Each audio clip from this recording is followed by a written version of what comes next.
Hello guys, welcome to our channel, GTV Tech. So, meron tayo panibagong video about kung paano magpalit sa ating modem na model is yung model natin is sa ating ePhone or sa ating Gphone or Xphone ng Ecolife HG8546M HG8546M.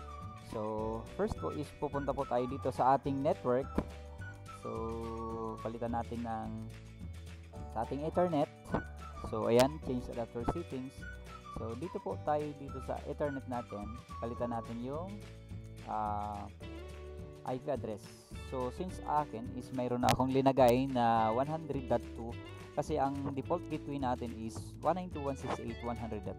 Hindi natin siya ilalagay yung .1 kasi yun po ang IP address or gateway ng ating modem or ating Uno. So, lalagay natin is 2. So, kung nagbubukas po kayo sa cellphone, hindi na po kayo maglalagay ng IP address kasi automatic, pag nakakonect na kayo doon, automatic punta na kayo sa inyong browser. So, since nakalagay na natin, so, yan po, close natin. Yan. So, maglalagay na tayo dito ng 192.168.100.1. So, kung nasa cellphone kayo nakakonect, type nyo lang yan sa browser 192.168.100.1. So, search nyo lang siya. So, yan po, lalabas. Yun. So, sa ating mga model na HG8546M sa ating Ecolife or Huawei natin, so, lagay lang natin yung telecom admin.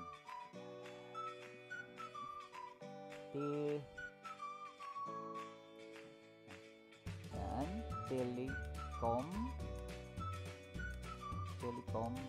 admin. Then, sa password natin, baliktad lang siya, ano? Lalagay natin is admin telecom. Yan lang po. Sa account natin is telecom admin, then sa password is admin telecom. So, enter lang natin siya or search lang natin siya. Okay? So, since nakapasok na tayo, ito po yung pictures ng ating modem or Uno so, kung paano natin siya mapalitan, punta lang po tayo sa ating wireless natin para magpalit. Dito po tayo sa WLAN. So, ito, i-click natin itong WLAN. So, punta tayo dito sa ating WAPA Free Shared Key. So, ito po, papalitan natin ito pong portion na to. So, ang SSD natin, depende sa inyo kung gusto nyo palitan yan. Yan, SSID. Then, dito sa WAPA, Free Shared Key, papalitan natin siya. So, kailangan daw is 8 characters. So, lalagay natin ang password natin. Since mayroon na siyang password, lalagay natin siya ng password natin. ABCD1234. So, yan po ang password natin. So, pag nalagay natin yung password na yan, so, i-click lang natin itong apply. Okay. Click lang natin itong apply.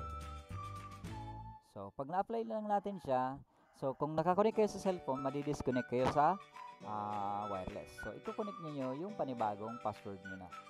So, kung makikita nyo dito, meron tayo dito, minsan dalawa yan. Meron tayong 2G and 5G. So, kung dyan po, isa-select lang natin siya. Then, password ulit tayo. Dalawa po siya, 2.4 and 5G. So, kung naka 2.4 siya, palitan natin yung password. Then, yung sa 5G natin, palitan natin yung password natin.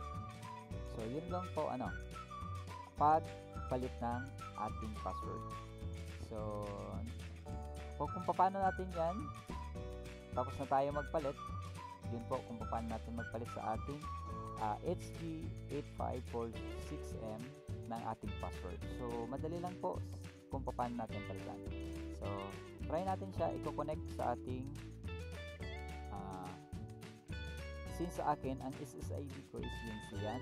Then, password natin is ABCD1234. So, hanapin na lang natin dito. Ayan. Yan yung ating, say for example, yan yung ating wifi.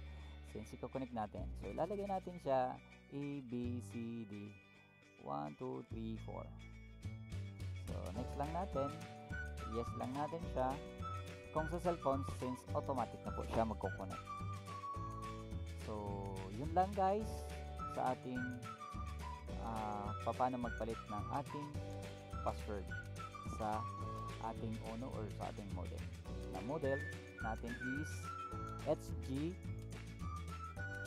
Yan. See you guys for my next video.